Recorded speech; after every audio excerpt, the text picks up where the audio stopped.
A plea for reconciliation in Benue, a call for vigilance in Kaduna. Stakeholders call for more proactive measures at state level to forestall breakdown of law and order.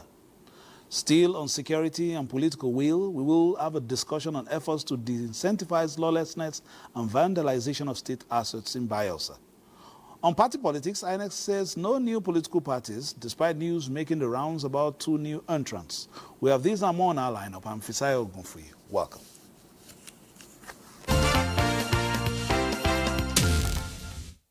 President Bola Tinubu has commended Governor Obasani for improved security resulting from the noticeable peace and stability across Kaduna State. The president acknowledged the development as he addressed the people of Kaduna at the Murtala Square during a state visit to that state. President Bola Tinubu in Kaduna, this time on his preferred kind of outing, inauguration of developmental projects. Around the streets of Kaduna, residents, including party loyalists, showed love to President Tinubu and the governor.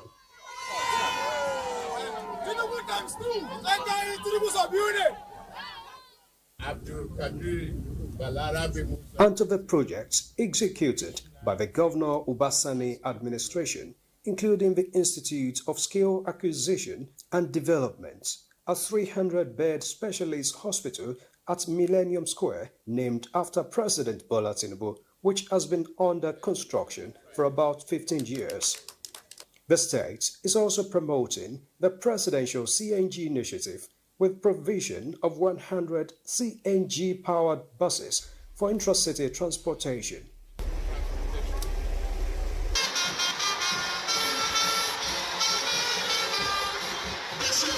At the popular Murtala Square was an opportunity for Governor Obasani to highlight his social and economic programs in 2 years of his administration, cutting across health, education, and other sectors. We are building on the foundation we laid. Our journey ahead is clear. We will consolidate our security gains, expand industrialization, attract more investment, and leave our people permanently out of poverty. Leaders in the state acknowledged the changes and progress being experienced in the state under the Sani's administration. Mobilize contractors, clear public confidence, and finish what others could not achieve in 13 years, completing the project in just 24 months. His focus on security, economic inclusion, and infrastructure has positioned Kaduna for sustained growth and development. We are seeing the radical departure from what's happening state security. We are seeing peace, returning to different parts of the state. I am particularly impressed with the peaceful atmosphere prevailing in this state. This is sharply in contrast with the tense and toxic atmosphere when I visited this state in year 2022. President Tinubu promises to support the state government for greater prosperity, particularly in agriculture.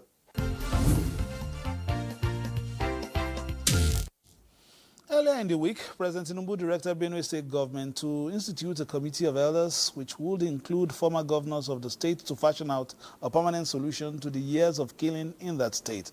President Tinubu addressed a gathering of stakeholders in Makurdi following the recent killing in Yawata. President Bola Tinubu in Makurdi for the Yelwata killing. The Benue community now in the eye of the world. More than 100 people have reportedly been killed by gunmen in the latest episode of the perennial clashes in the state. And the president headed for the Benue State University Teaching Hospital, where the injured victims are receiving medical attention. He saw for himself tens of survivors in the agony of pains, men, women, and children hoping to survive from the hurt and horrors created by the perpetrators. We have multiple, and most time when you see a mother and a child, the husband is gone. For every survivor you see, survivor has lost somebody. The cause of the attack, like others in the past, has been attributed to Heada's farmers' hostilities. But then, the commander-in-chief wanted to know more than the speculations as he met with stakeholders and those who should know. Your Excellencies, it is not Heda farmers' clashes, it's not communal clashes, it's not repressor attacks or skirmishes. What we are dealing with here in Benue is a calculated, well-planned, full-scale genocidal invasion and land-grabbing campaign by Heda terrorists and bandits. The attacks on the peace-loving and good people of Benue State have persisted for well over decades. This, we have cause to feel, is a calculated attempt targeted at annihilating us and taking over our ancestral homes. President Tinubu expressed sympathy over the loss of lives and properties, describing it as an incident against his wish for growth and development. You can't give us what we needed, such as food sovereignty, if you continue in conflict. We have no choice but to turn this country into a nation of prosperity, unity. Fight our enemies together, not fight each other now. The value of life, human life, is greater than that of a cow. And it's only when you open the door for conflict that political enemy will come in, will do something for the redevelopment and recreation of that environment.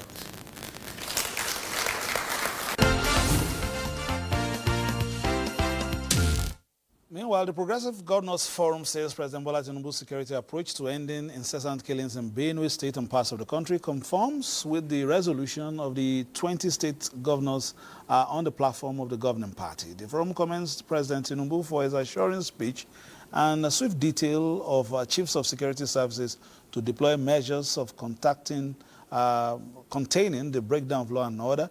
And Governor Hope Uzodinma describes the president's directives on the creation of state police, transformation of grazing reserves, and other steps to restore peace as highly commendable. Are satisfied with the position of Mr. President on his planned action to stop further killings and the violence, not only in Benue State, but almost in every part of the country. And arising from that, we just rose from a meeting where we also discussed the state of the nation and the need for the subnational governments to take security up to the rural communities, to give the ownership of manning the communities and all the entire country to our citizens, citizenship protection.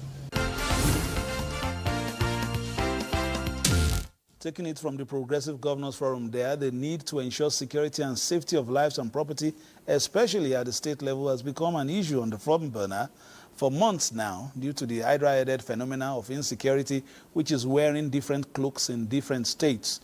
Bayelsa, which is considered more peaceful than some in recent time, has also faced its share of unrest. Everada Don Abednego, technical advisor on communication and strategy to the governor of Bayelsa State, joins us today on Political Update. Thank you for joining us. Yeah, thanks for having me. You've seen some of those clips, states, having problems of containing, insecurity. How have you been able to quell insecurity ascribed to activities of cultists in your state in recent time? Yeah, I think it's important to note that in Bayelsa State, crime fighting isn't the responsibility of just conventional security agencies. It's about the people. In Bayelsa State, the people have been able to show ownership and responsibility by ensuring that sanctity of life is a responsibility of all persons.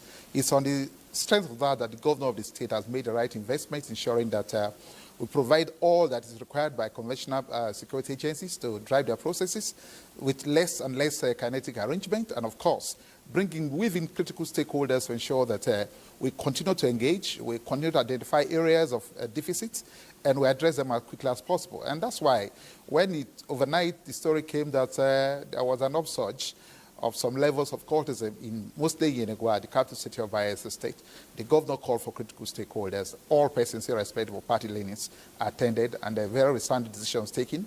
And within 48 hours, the situation was overturned, and the status for a peaceful state was reenacted, and that is what we have in Bayelsa State today. All right, let's look at some key issues. Apart from all these clashes and all, your own terrain is unique. We have the issue of militancy, we have issue of sea piracy, we have issue of kidnapping, pipeline vandalization and threats of vandalization. How have you been able to stem that tide? It is, of course, a new reality that in Bayelsa State we don't have any issue of sea piracy anymore. We don't also have any discussion about crico-terrorist activities, including militancy. We don't also have anything to do with pipeline vandalization. All this one alludes to the fact that Bayelsa State today is largely christened the most peaceful state in the country. It is not coming from the blues. It's out of investment, out of good leadership, good governance, by ensuring that, look, every person becomes part of the cake cooking, so that we bake the cake and we share it together. And we don't play politics with matters of crime fighting. In Bayelsa State, crime fighting is a responsibility of the government, the people, critical stakeholders. It does not matter whether you're a Bayelsan. In as much as you're in the state, you have a stake in the state because your life must matter. And that's why when people talk about what is happening in XYZ states, matters of taking lives and then assaying, etc., in Bayelsa State, it's always a one-sided story. The story of peace and tranquility, that is what we're sustaining. Let me ask you, this question. Where are those boys, who are used to threaten, and where are they now? Along the line of policy direction, it has been strategic.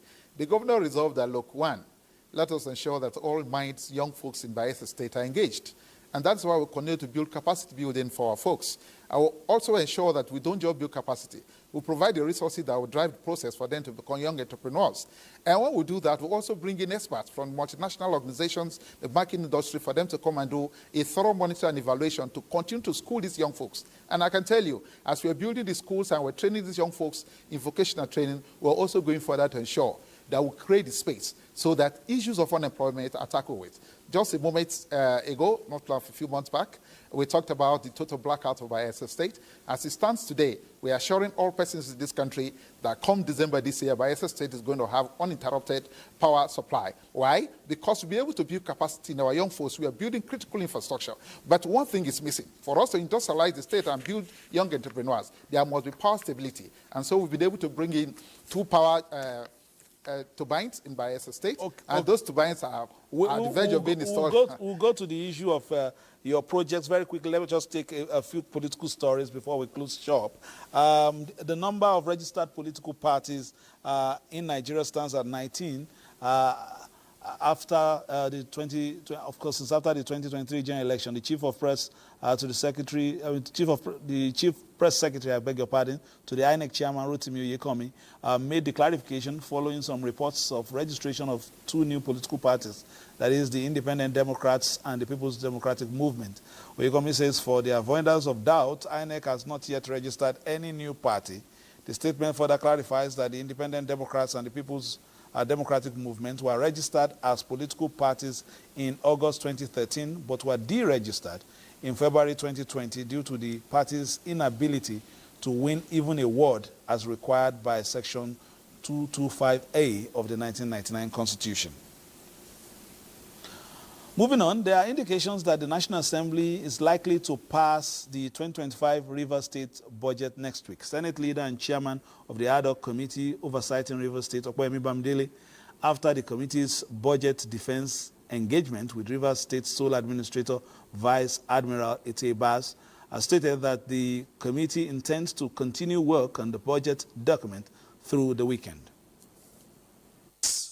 Our intention that by Monday, we would have the initial draft of our report ready so that we'll be able to present it to this Senate plenary when we resume next week. Part of what they needed to do as a matter of urgency and as part of our wanting to enhance the peace process in Rivers State and ensure the happiness of workers is to inject a sum of 50 billion naira to take care of part of the liabilities in the area of payment of pensions and gratuities. The total expenditure plan for 2025, like I stated earlier, is 1.80 trillion naira as submitted to Mr. President. In anticipation of the eventual return to constitutional order, the draft budget prudently retains provisions for the offices and functions of suspended political actors, some of whom have already drawn unallocated resources in the first quarter and are expected to resume their duties at the expiration of the emergency period. All right, we still have Donna Abednego from Bayelsa State right here, and we're trying to lean on the experiences of that state in terms of tackling security issues, especially based on the peculiar, history of the state and where it is right now. Before you go to infrastructure development, I wanted to just pick on a word or two, because we understand that there were some royal fathers that were sanctioned or at least warned because of, the perceived or alleged participation in some cultic activities by their wards or children. Has that been a deterrent in terms of upsurge of crime and criminality? Yeah, of a truth, I can say for free that if you truly want to fight crime at the level of a state governor, then there must be zero tolerance in all facets. You must try as much as possible not to play politics with matters of security. That is what we're having by Bayelsa State under the leadership of Governor Doidiri. It is true that XYZ person, not just the monarch per se, XYZ persons who got incriminated in the course of activities of resurgence of cultism, they were arrested. Of course, the law is taking full breath. What we try as much as possible not to do in Bayelsa State is to politicize anything. Everything must be done in accordance with law and order, because this government is a government that adheres to the principles of law and order. And that is why we keep telling our young folks, the government has made all provisions for you. Just tap into what you want to do. There's a flurry of activities taking place in terms of development and capacity building. What is your interest? It's education. The government is building the schools, and of course education, especially primary and secondary, is free. And what we have at a subsidized level is university or tertiary education. We have also come to realize, in order to take away folks from matters of insecurity, to make sure that we have technical colleges in all the local governments of the state, so that they will be given vocational training. We are intending to have a new middle class in Bayelsa State, where younger entrepreneurs will be built. And that's why I was saying the other time that, look, we can't achieve all of that except we strengthen one sector. And that's why I continue to give kudos to the federal government under the leadership of President Tinubu by ensuring that they remove that exclusiveness of matters of power generation in the country so that the state can key in. And so for us as a state, we are working towards having 24 hours power generation so that we will see a new lease of life for industrialization and power bringing in our states. All right, your terrain is particularly challenging, especially when you look at the riverine areas. But have you been able to capture the imagination of the folks there with development? Because it's easy to get to Yenegua, we see all those things. But when we get to the brass and the nimbus of this world, are they also enjoying all this? We're trying as much as possible not to entice folks, from our rural communities coming to Yenegua to look for greener pastures. And that's why we're saying, under this government of no one left behind, we're trying to build roads, build critical infrastructure, connect the forgotten people of Bayelsa State with roads and bridges, so that the schools that they will want to come to Yenegua, because they are there already. The security they are hearing is there already. Everything they want, the young, small businesses they want to open, small and medium scales, they can be gotten there. We continue to build roads. We continue to build bridges. And we understand that, look, in order to dance away from the side of quicker activities like crime and criminality, when we have roads, then we'll make it safer. As a government, we have not looked back. We're investing seriously on big-ticket projects. What is the response of the boys, when you know what I mean, in terms of some of these initiatives? Do they want, their own share directly, or are they believing issues of infrastructure to change, the face of their communities? The era of wanting free gifts in Bayelsa State is over. This is the era of every young person saying he wants to acquire the best of education, he wants to acquire the best of skill, he wants to become a young entrepreneur. And that's why the government of the Ideri in Bayelsa State has been very focused and strategic in ensuring that they bring in experts, critical partners in capacity building young folks. And I can tell you, there isn't a household in Bayelsa State that you say people are sitting back with nothing to do. Whether you're done with university or you're just done with secondary education, there are opportunities every day, and month after month we turn out thousands of young folks, and the government has not looked back in terms of youth capacity building to ensure that we strategically place our young men. And that is why crime rate in Bayelsa State is at a near zero.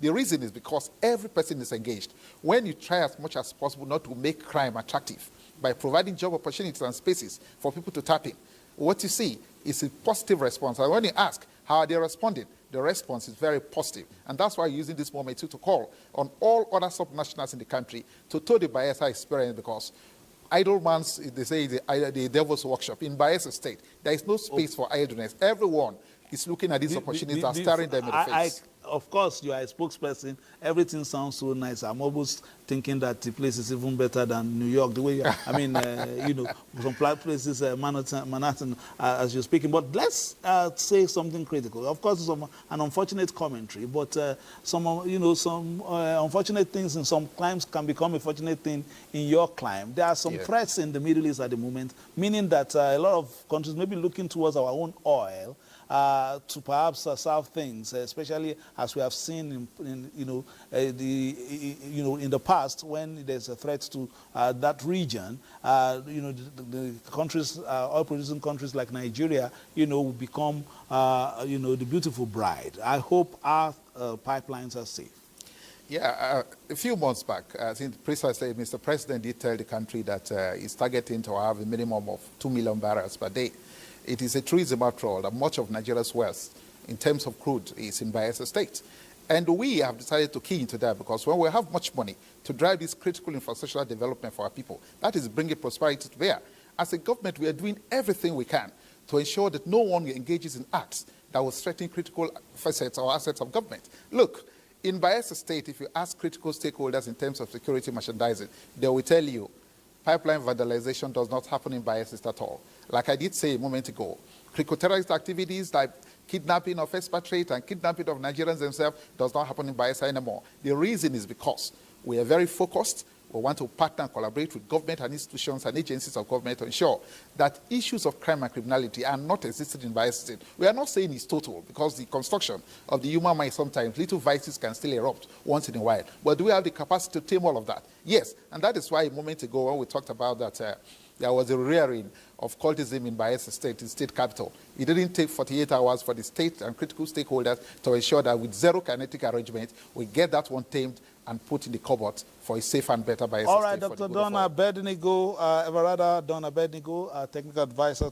on communication strategy to Governor Bayelsa State. Many thanks for coming on the show.